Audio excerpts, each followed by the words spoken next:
When someone passes away, all the blood that's circulating through the body rushes from the surface into the core to preserve their body, and you tend to lose all that color that we naturally have.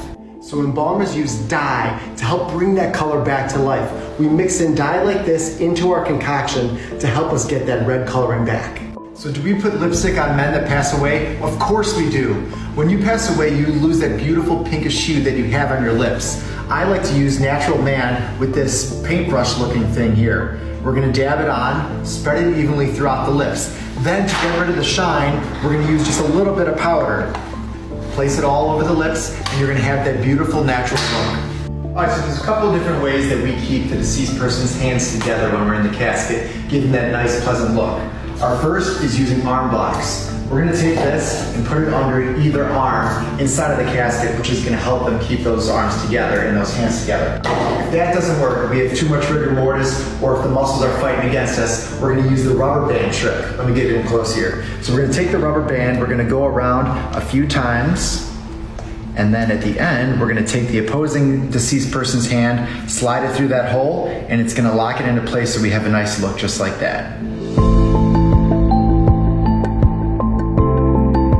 These are eye caps.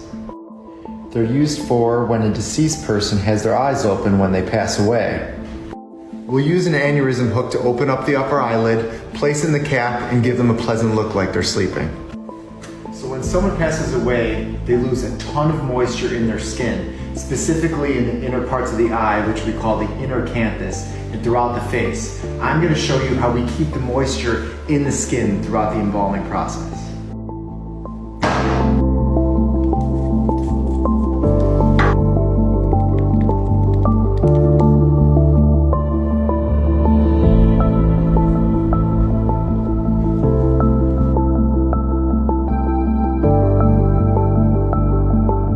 How long does a cremation take?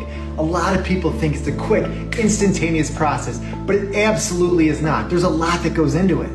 All right, so the length of time varies greatly, but usually on average it takes about 4 hours, where we go from the hot chambers to the cooling area down to the processing and the pulverizing of the remains. So when a family opts for direct cremation, this is oftentimes what the box is going to look like that they'll be cremated in. A common misconception is that a body can just be tossed into the crematory.